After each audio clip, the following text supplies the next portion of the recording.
What's up, AfterBuzzers? Welcome back to another Dead to Me After Show. Today we're going to be discussing Season 1, Episodes 3 and 4, It's All My Fault, and I Can't Go Back. We're talking about birds, we're talking about balloons, and we're talking about Bambi, the person, not the deer. Stay tuned.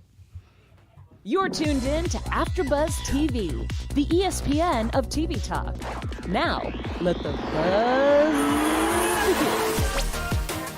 Ooh, this is some upbeat music for not quite an upbeat show, I wouldn't say. Not at all. What's up, guys? Welcome back to the second ever Dead to Me After Show. Like I said at the top, we're just discussing episodes 3 and 4. We just keep learning more and more about Jen and Judy and this whole situation. I am so excited to talk about it. I'm your host, Taylor Gates, and I'm joined by two lovely panelists today. I have Anais on the far left, and we have Simone today. Yes, hi guys. Welcome to the squad. Thank you. So exciting. Like I said, we're going to be discussing these two episodes. We're going to be playing a fun game, as always, and then we also have some news for you guys. Before we start getting into the nitty-gritty plot of the episode, I just want to know your guys' overall thoughts on these two. That's all I can say. Speechless. That's basically how I was at the end of both episodes, especially 3. I was like, are you freaking kidding me? Yeah. Like, why? Why, Ted, why? That's all I have to say. Yeah, I'm going to piggyback off of that. Ted, man, you really messed up the stand-up legacy that you had up until we found out the scandalous news, and poor Jen.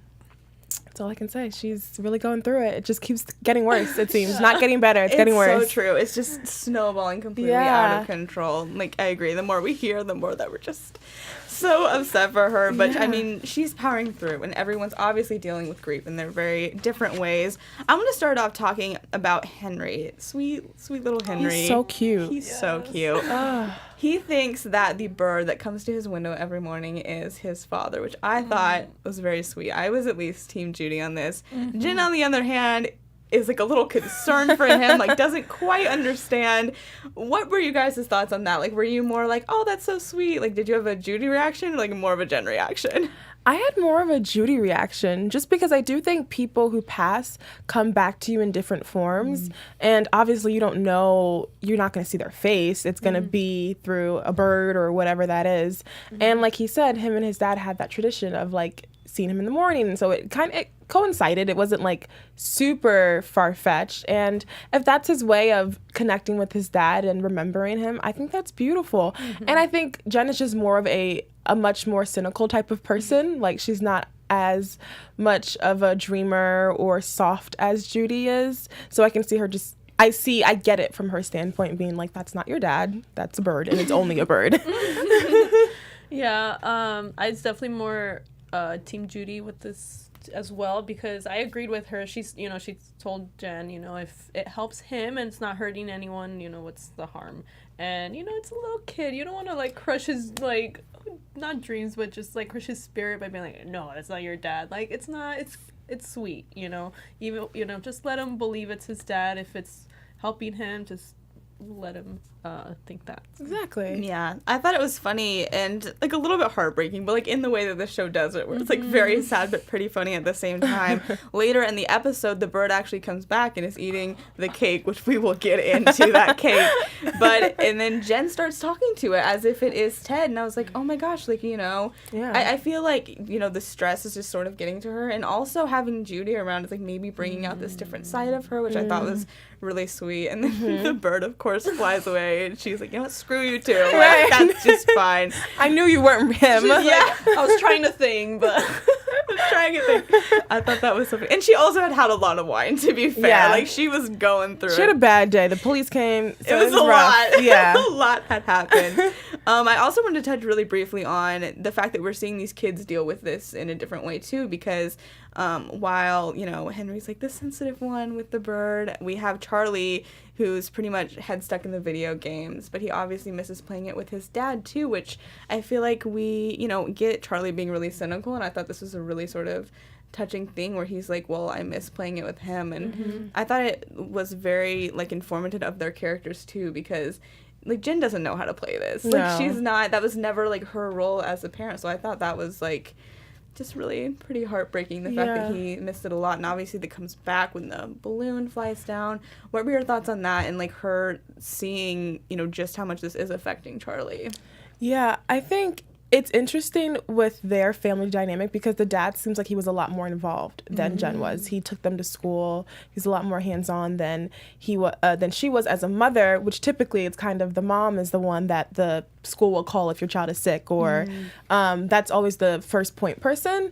And then clearly we can see that he and his dad had a very close relationship outside of taking him to school. They played video games, and so he was kind of like his friend at the same time, not just his father. So you're like losing two important roles in your life, and even though it's just a video game, it's a way to bond. It's like those are special memories, and that's how a lot of guys have fun and find ways to, you know, just like chill and spend time with people that are close to them. So I think I think that's his way of, you know, still trying to like connect with his dad. Obviously he can't, since he can't play with him. Yeah, absolutely. Well, I just when he told Jen that, like, he played the game with his dad, I was just like, please, Jen, please play with him. Yeah, that's what I was thinking. So I was hoping that she would do that. But also, I guess we find out that the reason why he probably was like closer to them or interacted with them more is because he was more of like the stay-at-home dad, and she was like out, you know, I guess kind of providing for him to help him with his like musician rock star dreams and stuff. So I feel kind of bad for her, because I guess maybe like Lorna, you know, kind of says, oh, she wasn't a good mom, and it's like, well, it's kind of hard when you're like working all the time, you're trying to support your husband, and like you can't like make her feel bad about like, it's not like she was like, she didn't care. It's like her way of caring was like providing for them, and someone has to make the money for the family. Yeah, definitely. Well, let's talk a little bit more about Lorna, because what an entrance she made.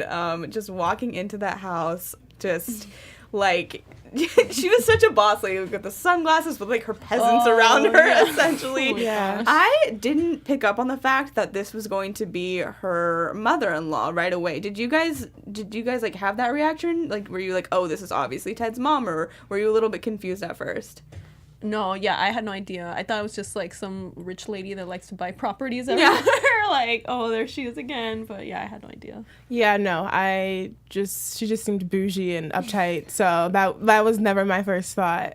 But she's a pain in the rear. So poor Jen. Well, I thought she might have been Jen's mom at first. Like, that was my like initial reaction, and then the fact that it was like Ted's mom's like, oh, that adds a whole nother layer, a whole nother dynamic. So I thought that was really cool and interesting to see them butt heads, not just over Ted, but like over work too, because they obviously are sort of competitors and they work together, but then they like didn't, so there's an added just like tension on tension on tension from every which way. Lorna is pain in the rear. She's character for sure. Yeah. She just, I feel like, undermines Jen every single chance she gets, and like kind of tries to detract from her pain, which is like really pretty messed up. She's saying like, oh, you can remarry, but you know, I can't replace the son. I was like, whoa. Who says that? Yeah, I was like, okay. And I love that Jen's just natural reactions just to like one up her and not give her what she wants. And so she says it's Ted's 50th birthday the next day, and Lorna's like, I'm throwing a little get together. She's like, well, that's funny because I'm throwing a little get together and we're doing it at my house instead. What did you guys think of that confrontation and Jen just taking that right out from under her? I wasn't expecting it, just because Jen didn't want to do anything in the first place. So it's clear that her mother-in-law is like that one sensitive spot that will like makes her just like crack. So when she did that, I was like, okay, girl, I see you. Like, I guess you're doing this memorial and doing the balloons, even though you didn't want to do it. But yeah, I'm sure having someone like that as a mother-in-law would probably prompt a similar reaction for a lot of people. Yeah. I was proud of Jen because I did feel, you know, I just felt so bad, first of all, that, you know, that's her mother-in-law, because that's just like one of my worst fears is like marriage. Like, oh my gosh, please give me good in-laws. But I'm glad she handled it. Like she's able to like, she's strong enough that she can like stick up for herself and kind of talk back to her, which she deserves. I think like Lauren deserves everything she gets from Jen. So yeah, I'm just like happy that she can stick up for herself. So I thought it was really funny how she used like the exact language and ideas that she had gotten from the grief group too. He's like, well, maybe you could do the balloon release, and like she was so against it. She's like, well, actually, we're doing a balloon release. I thought that was such a funny way to sort of tie up all together. And I loved how Judy was there to really support her through this and help her through this. Like at the party, she's like, don't worry about it, I got this, because that was a lot for her, and especially since she knows that this maybe isn't the kind of party that Ted would have wanted if he were still alive too, which I thought was like a really interesting thing to touch on too. Yeah, I think even though Judy's absolutely like insane, like she's not like all the way there, she has a really good heart and she's so sweet. A lot of it comes from guilt, but a good chunk of it is also because she is a nice person on the inside, and she genuinely does care about not only Jen but also her kids, and her kid, like especially Henry, like loves Judy. So having her there also, it was great support amid like having the mother-in-law from hell. Yeah, I think Judy, like in this episode, and I think pretty much in every episode, but I feel like especially in this episode, like there were so many points where I was like, Judy's such a good friend. She's such a good friend. Like when she, when Lorna is talking to her in the bathroom, oh, you're so pretty, and then she like kind of insults Jen. She's like, Jen's a wonderful mother, and you know, blah blah blah. I'm like, yes, Judy, yes, defend your friend. So that's how you know you have a good friend. If someone's talking crap behind their back and you stand up for them, that's a keeper. Absolutely, especially since she's going through a lot. Like she's going through it. She obviously does feel so guilty, writes that it's all her fault on the little balloon thing, which let me tell you, I was terrified that was gonna go somewhere. It didn't end up going. My heart was beating. I couldn't watch it. I was like, oh my gosh, why are you doing this? Because she's like so pure, like so naive, and she feels so guilty. Oh my gosh, come on, girl. I know, that's a risky, That's risky business. She's not like a sociopath, or she actually has feelings. She like feels bad. Someone who was heartless wouldn't care. You know? Not at all. And that scene in the bathroom. Yeah, I was just gonna say it's beautiful. Like even though it's sad, but it's just like the way it was shot and everything, and Linda's performance. I'm like, that's such like a beautiful, beautiful scene, Rena. But also the way she went in crying in the bathroom, so distraught, and then she just switched. She like slapped her face, and then she started smiling, and I was like, whoa, what is happening? It gave me like, even though she's nice, it kind of gave me a sociopathic vibes because she just switched from two different personalities, and I was like, wow, okay. I know. Turns it off and on. Yes. Yeah. I thought that scene, I agree with you, was like a little crazy, but beautifully shot. And like the acting, I was like, oh my gosh. Like you have to like really be in a place to be able to do that. Yeah. Oh my God. And it was so fast. It was a very quick transition, like how she went from sad to happy. Yeah. But they do say if you smile, like if you're having a really hard time and you smile, like your mind immediately like feels a little bit better. So just doing this kind of ups your spirit. I feel like that's definitely her kind of motto that she lives by. And then after that, it just gets more and more bizarre because Lorna asked her to bring out the cake, which happens to be a christening, like the christening photo. What did you guys think about that? She's just weird. Like she's a lot. She's very strange, and I think she wants to play the victim in this whole loss. Like she's the one who's suffering the most because she's his mother, and it's like, yeah, and he had a family too. You are his family, but his only family is not you. And so I think she just likes to. You can tell she's like Jen said. Like Jen says, like she's a narcissist. Like she loves herself, and we see that at this party. Yeah. And at that funeral flashback too. Yeah. It's like, okay. Oh my gosh. My baby died. Calm down. Yeah. No, yeah. I'm totally team Jen on this. Yeah. Yeah. And then, but Lorna also does sort of lead us to an interesting revelation where Jen, is like, we never had any problems unless it revolves around you. And she's like, don't act like your marriage was all that. Like, it was not all that it seems to be.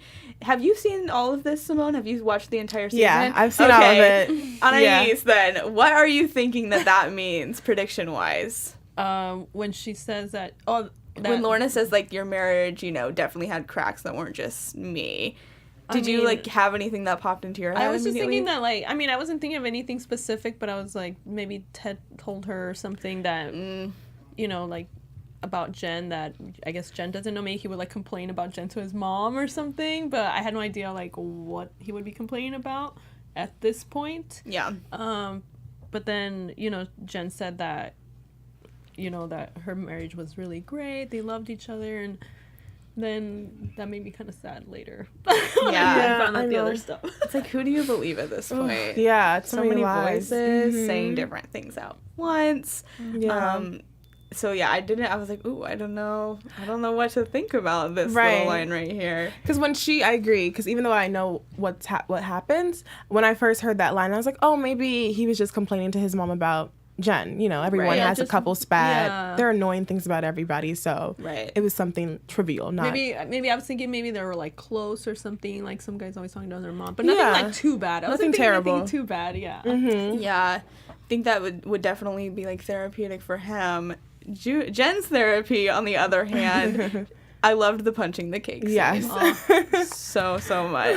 I was lo- so happy too.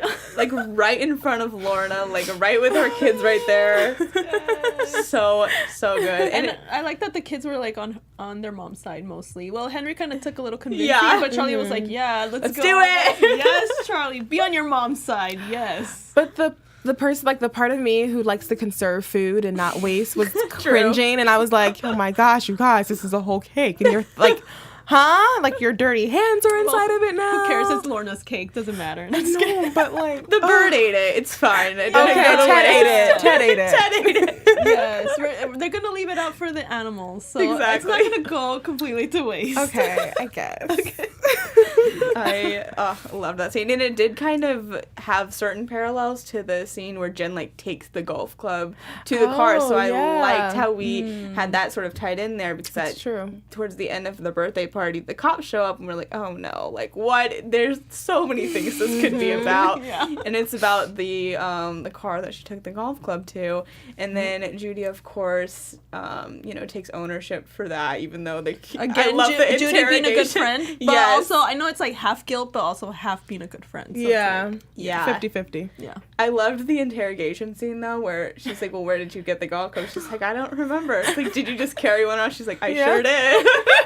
That was so You good. just carry golf clubs like around at 1 a.m. at night? Sure do. What? That was so good. Hilarious. And then we kind of have Steve tied into that sort of whole situation too, because earlier in the episode, he, apologizes, and we get that wonderful Abe line. It's like, hey, Steve, Yes, how are Abe, you, the big asshole?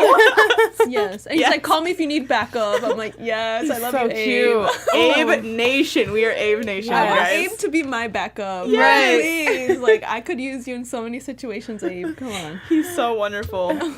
But we have, Steve and Judy still kind of going back and forth in their relationship, because Steve apologizes for, the whole restraining order, and then Judy lets it slip that, oh yeah, the person I'm living with is, the wife of the guy that we kind of hit together, and we learn a lot about that. We learn that Judy was the one driving, but Steve didn't let her go back, which... How do we feel about Steve? He's a sleaze. Agreed. Yeah. He is just awful. Like, he is not a good partner. He's also another narcissist, so him and Lorna might get along really well. True. I ship them, and I'm just kidding. And yeah, like she, in that moment between them, she admitted that she wanted to call the police, which just proves we're right. She is a really good person and completely honest and would have taken the rap. And he's the one who told her to drive away and commit a crime. And now she has to deal with the shame and the constant guilt of the result of And you see car how wreck. he's like, she's like still like, she's like, dealing still with what happened with the guilt and like being like triggered by driving, but like he's like fine, like after what happened, it's like he can easily just like put that out of his mind. So he's a little bit more. And I think that touches on what you were saying, like, she's not completely a sociopath, because a sociopath would be able to brush it off their shoulders and go about, which is what he's doing. Exactly. Yeah, he was in that car. He's the one who told her to commit a crime, and he's just And walking what sociopaths also simply. do, they're very charming and manipulate people, which is something that Steve is doing here. And they it made lie me a so, lot. It made Yeah. me so mad. I felt so bad for Judy. I'm like, don't fall for it when he's like kissing her and all that stuff. I'm just like, he's just doing it so you can do what he wants. Like he's using that to manipulate you. Like, do not even fall for it, girl. Yeah. I think it's in the next episode when they say, like, he's the worst kind of, like, bad guy, because he doesn't seem like he is right No. away. Like, the actor, I think, plays it so well, because Oh my he gosh, is amazing. charming James in ways. Marsden. Yes, but, like, he is just so scummy. Yeah. Like, you can just tell there's It's his something good about looks. him. Good It looks. is. He's so handsome. So that also ties into the charming. Absolutely. aspect. American Psycho. Laguna Beach Psycho. Laguna Beach Psycho. That's your nickname. I love it. And then finally, at the end of this episode, we get another twist because, I mean, what is the show if not going back and forth and all over the place and shocking us? So Jen finally does decide to play the video game with her son, which was like, good for you. Yes, so We've been happy. waiting for this.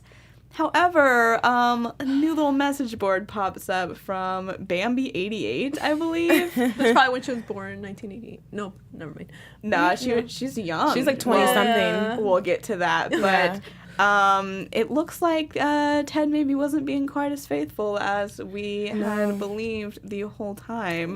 Wow.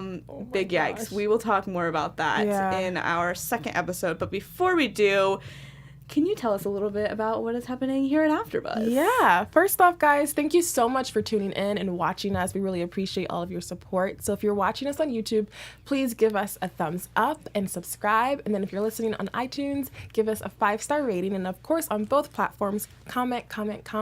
Your support means the most to us. We've grown a lot and we love coming here and talking to you about our favorite shows. So just continue watching and thanks. Thank you so much. Yeah. Yes, guys, I love reading what you have to say. It's been so fun because there's so many different opinions to debate, and I want to hear all your reactions to these crazy, crazy twists. So yes, leave us a comment, iTunes, YouTube, everywhere you can do that. Yeah.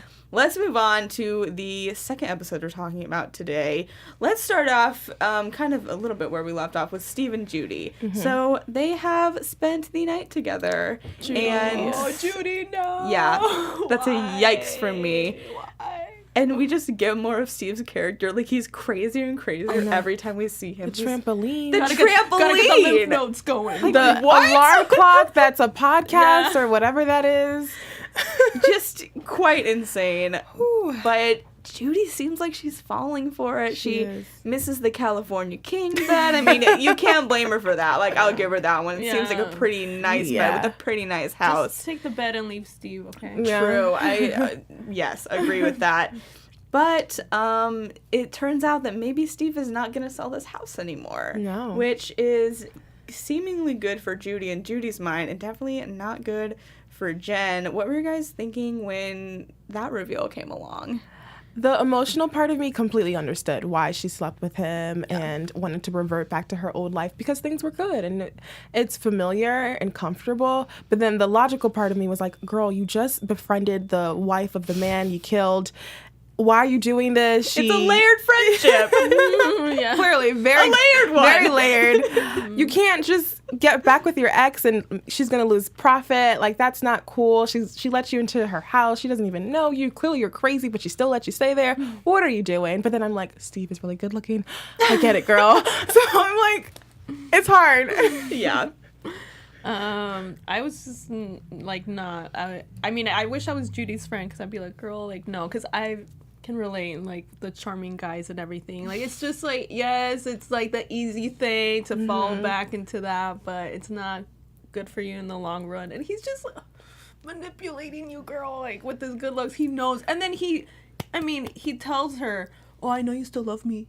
But then he said that, but did he say I love you? No. Never. So I'm just like, girl, he's like manipulating you, but she's just so like, But then she kind of knew because she was like, don't say that, you know? So I felt like Yeah. she kind of had an idea, but she's still like, fell for it. And she does that a lot. Like, he called her nuts and she was like, don't say that. Uh-huh. Or he called her baby once and she was like, don't do that. So he like does these things that are either like very patronizing or insulting, and she corrects him, but he still does it over again. It's a pattern. Yes, and I wanted to mention, because something I noticed, that there's like a theme that runs throughout their conversations, and he'll say something you mean to her, she'll say like, oh, don't do that. He'll say, I'm sorry, and she'll immediately say that's okay. And it's like, oh, that's just like textbook abusive relationship right there. So I just wanted to like commend the writing for that, because I was like, oh my gosh, because it's so subtle, but it happens like a lot, so many times in every single scene. So I was like, that's brilliant, but also really sad at the same time. It's so sad, yeah, because it's like emotional control. Absolutely. Yes. Yeah. So we get Judy going away from Steve for a second to go back to the house and talk to Jen, who is on the bike rigorously working on out. the peloton bike. I call it peloton because I speak Spanish, but I think people pronounce it peloton. Yeah. No, I like your way better. And there's prettier. actually a candy in Mexico Peloton. called peloton, I think. Peloton. Yeah, I haven't had it in a while, but I think so. When I heard about the bike, I was like, "Oh, the candy." I was like, oh, okay. I mean, that would probably work too in this case, to be honest. True, yeah. Furiously on the bike right there. But she's, rightfully pretty upset about this revelation with Bambi. Judy decides to support her in, questionable ways, but like ways that I love and I think that Jen needs. Yeah. She decides to talk to Bambi on the computer, kind of pretending to be Ted, and then decide that they're going to meet up with her after the shift and kind of see who she is. And they go on this fun little road trip to a globalist restaurant. I love the details of the weird food at this restaurant. They're like, what's the theme here? Everything under the sun. It was so funny. I loved those Arab little spring details. rolls. Yeah. And they got like a guacadilla. So funny. What? I kind of want to go. I know, me too. I was like, this sounds like just such like a Midwestern chain to me. Like, it's what it exactly sounds like. So eclectic. So eclectic. I thought it was so funny. But we do finally meet Bambi. She's 19, has the little bamboo necklace on. I thought that scene was so funny with Jen just like sort of patronizing her and Bambi like not quite understanding what she's Bambi doing. using all those words, like Amaze OMG. balls. Yeah, like obviously showing her age. Yeah. But we find out that Bambi's a little bit of a victim too in this situation. Yeah. She was dating Ted for a year and a half, so she would have been like 17 and a half, which is like real questionable, or just 18 maybe, but shy. thinking about that's pretty gross. Very nasty. Yikes. But it turns out that she thinks that he just basically ghosted her for these last couple of months and didn't really know that he was married, didn't know that he had kids. He did know that she did. She did know about the kids. Yes. Okay. But that he was a widower, like that's what. Okay. Yeah. Jen died. What did you think of that revelation? Like, did you think that Bambi was like kind of skeezy and like was in on it, or did you feel bad for her when you find out that information? I started to sympathize with her, and I think that's the thing about like complex situations like this. You would want it to be very black and white, but a lot of times there's so many gray tones. And from her standpoint, she didn't know that he was still married. He didn't know that his wife was actually alive. And she's young and naive, and she genuinely liked him. So I really empathized and felt sorry for her. Dating a guy for a year and a half, that's a reasonable amount of time, and then he just goes away. Yeah. That hurts. Yeah. I definitely felt bad for her because maybe if you feel found out someone is cheating on you, you kind of want to be mad at the girl, but then it's like it's the guy that did that. You don't know like if she knew, and obviously she didn't know. So I kind of liked when Judy told her like you don't want to be like the woman that hates the other woman, because like I mean if she knew that she was like that Ted was like married and then she still did it, then okay. Yeah. But she didn't know. She didn't. So. Yeah. And the fact that he killed Jen Oh off. my gosh. Like, using something from, like, real life, I thought was just deplorable. It almost made it even. It's like, oh, okay, well, he, spoke her death, and he manifested his, so... And Jen's like, I'm glad he's dead. Yeah. Like, I don't blame you. Yeah, he killed you off, and you're the one who's alive, and he's dead. So crazy, because we went from, like, having this image of Ted being this amazing dad and husband. Who says that? Blah, blah, blah. And then now we're just like, we hate his guts. Like, good riddance. That's so terrible to say. Like, why would you even speak those words? Because you don't want to manifest that or bring it to life. But it kind of coincided with Judy, her saying that her fiance had passed, even though it was a completely different situation. Yeah. And for different reasons, he wanted to cheat on his wife, and Judy didn't do that. I didn't even think about that, but you're right. There are so many of these like kind of crazy parallels and things that come back, and like the writing is so cool. The Easter eggs and threads that run through it. Exactly. I also briefly wanted to talk about Jen and Judy's relationship sort of through this entire night, because they get into a pretty heated argument. And Judy kind of throws it in Jen's face that, well, I mean, Steve might not be the best at all times, but he's sweet and he never cheated on me. And I was like, I don't necessarily think she meant to say it, like wasn't thinking about it. It wasn't but ouch. Yeah. She's just trying to like think of any positive qualities about Steve. So that's why she said it. I don't think she was saying it scraping the barrel here. Yeah. Right. She wasn't trying to hurt Jen, but yeah, Jen took it that way. But then she seemed to feel better after she keyed a random car. Yeah. So. And I love Judith's reaction. She's just like, I love you. Yeah. Like, that's such a great, just so full of rage at every turn. They just like, I think they're both crazy, but they love each other. You know? Absolutely. It's nice. Mm-hmm. And we also briefly get Jen driving for the first time after the accident, which was a huge milestone, I think. And I like that I love that she's driving so slow too. And Jen's like, we gotta pick up the you know, she's like, driving slowly is just as dangerous as driving very quickly. Mm-hmm. But the fact that they did sort of reconnect and forgave each other after their pretty massive fight at the restaurant was nice. And I like how they're supporting each other as sort of independent women. They're like, you should follow your own dreams. Like, you need to put down the pipe, I think that they said, of Steve and, be your own person. And I love that, women supporting women. The theme that kind of runs through this whole show, which was really nice. But, that's the other thing that made me feel really bad for Jen was because, like, I'm a very strong believer in, like, never giving up your dreams for anyone, not even a guy. Like, I'm very, like, if you don't support my dreams, you're out of my life, okay? Yep. So I felt so bad for Jen because she said, like, I was here in Laguna, this is his town, this is where he wanted to be, I'm supporting his dreams. I ended up in a career that I didn't really want to support him. And then it's like, for what? For him to cheat on me? So that's why I'm just like, I tell people, do not, like, change your dreams for anyone, but I wanted to give her a hug. I felt so bad. And for him to not even, like, really, his career never picked up either. Mm-hmm. So they moved there for him, and nothing really happened. Yeah. She wanted to be a dancer, guys. I know. So it made me think, too, like, this episode, like, okay, if you had, like, a significant other and you're in the same situation, they passed away, like, would you dig and want to know, like, all his, like, dirty secrets, or you just want to remember him, like, as you remembered him? Because for me, I feel like I would probably just want to remember him the way I remembered him. I'm nosy. I want to know everything. I would dig, I think. Really? Okay. I really do. What about you? I think well, she wasn't digging, though. It just I know she didn't, but like, if you had the opportunity, like, if you found, like, a diary of his or something where you would be able to, like, find out more, would you want to know, or just be like, no, I want to just... Because it might taint your image of them. Yeah. I feel like it's ignorance is bliss, especially in that situation. Especially when they passed away, I'm like, no, I just kind of want to remember him. Yeah, like, the way it was. Yeah, but unfortunately, she didn't have any control in that situation when she found out. But if I had the choice, I wouldn't want to know. In her situation, it kind of just happened. Yeah, definitely. To deal with it.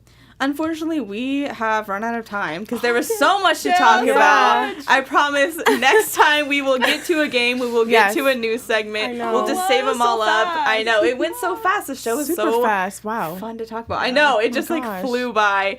Thank you guys so much for joining us.